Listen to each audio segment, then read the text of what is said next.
ወወልድ ወመንፈስ ቅዱስ አሐዱ አምላክ። የመጽሐፍ ቅዱስ ንባብ ኦሪት ዘዳግም ምዕራፍ 23 ከእግዚአብሔር ጉባኤ የሚለዩ ሁኔታ። ፍሬ ዘሩ የተቀጠቀጠ አባለ ዘሩ የተቆረጠ ወደ እግዚአብሔር ቤት አይግባ። ዲቃላ ወደ እግዚአብሔር ቤት አይግባ። አሞናዊ ወይም ሞዓባዊ ወደ እግዚአብሔር ቤት አይግቡ። እስከ 10 ትውልድ ድረስ ለዘላለም ወደ እግዚአብሔር ቤት አይግቡ። ከግብጽ በወጣችሁ ጊዜ እንጀራና ውሃ ይዘው በመንገድ ላይ አልተቀበሏችሁምና ከመሲ ጲጦምያ የቢኤርን ልጅ በለዓምን ዋጋ ሰጥተው ይረግሟችሁ ዘንድ ተዋውለውባችኋልና። ነገር ግን አምላክ እግዚአብሔር በለዓምን ይሰማ ዘንድ አልወደደም። አምላክህ እግዚአብሔር ወዶሃልና እርግማኑን ወደ በረከት ለወጠልህ። በዘመንህ ሁሉ ለዘላለም ሰላም እንደሚገባ አታናግራቸው። ኤዶማዊ ወንድምህ ነውና አትጸየፈው። ግብፃውያንም በሀገሩ ስደተኛ ነበርክና አትጸየፈው።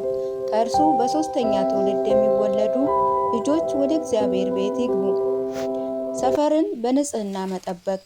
ጠላቶችን ልትወጋ በወጣ ጊዜ ከክፉ ነገር ሁሉ ሰውነትህን ጠብቅ።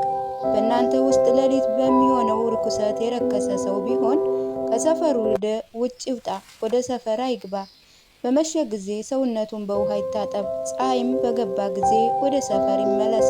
ወደ ሜዳ ትወጣባት ዘንድ ከሰፈር ውጭ ቦታ ይኑርህ። ከመስሪያህም ጋር መቆፈሪያ ያዝ።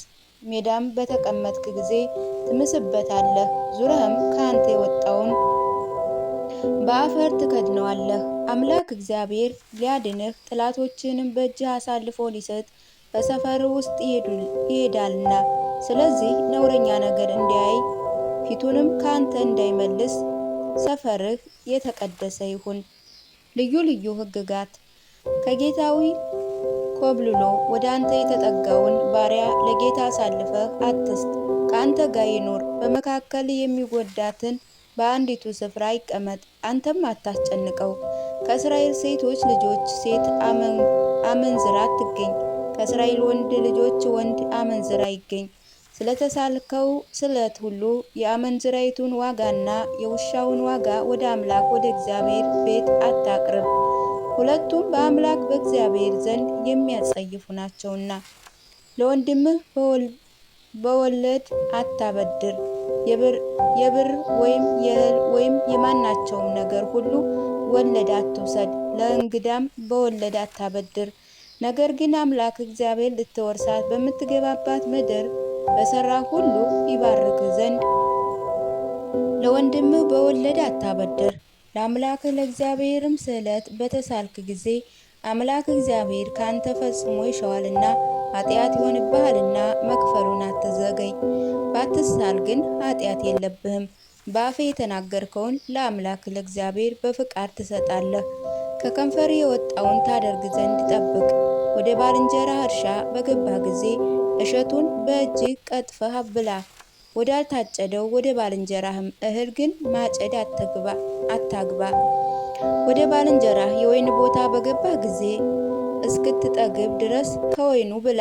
ወደ ዕቃው ግን ከእርሱ ምንም አታግባ። ምዕራፍ 24 ስለ ጋብቻና ፍች የተሰጠ ሕግ። አንድ ሰው ሴትን ወዶ ቢያገባ የእፍረት ነገር ስላገኘባት በእርሷ ዘንድ ሞገስ ባታገኝ የፍቿን ጽሑፍ ጽፎ በእጇ ይስጣት፣ ከቤትም ይውሰዳት።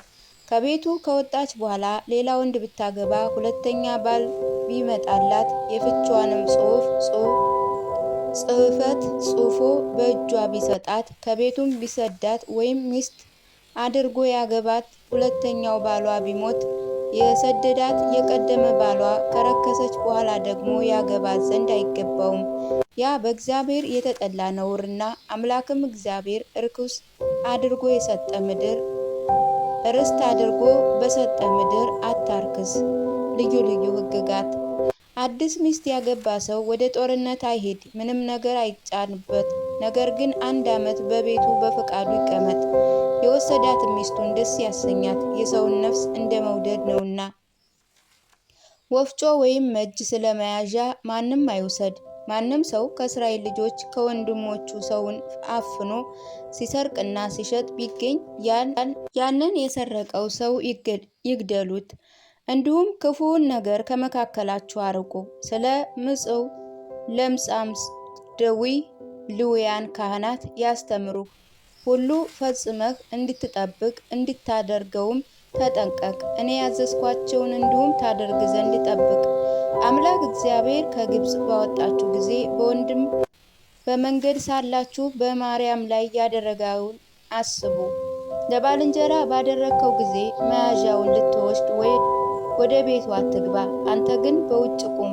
ያበደርከው ሰው መያዣውን ወደ ውጭ ያወጣል። ያም ሰው ድሃ ቢሆን መያዣ በአንተ ዘንድ አታሳድር።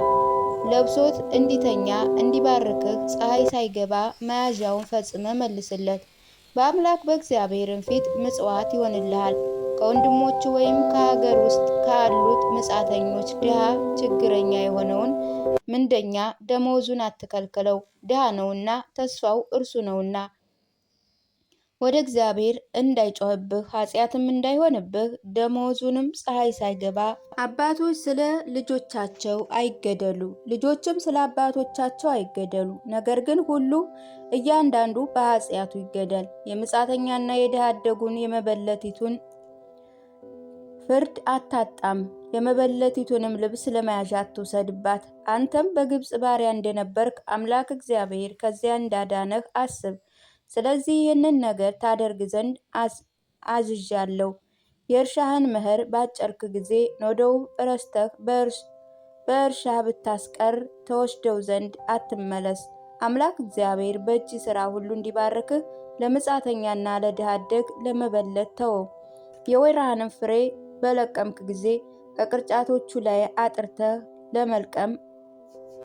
ለመልቀም ዳግመኛ አትመለስ። ለመጻተኛና ለድሃ አደግ ለመበለት ይሁን።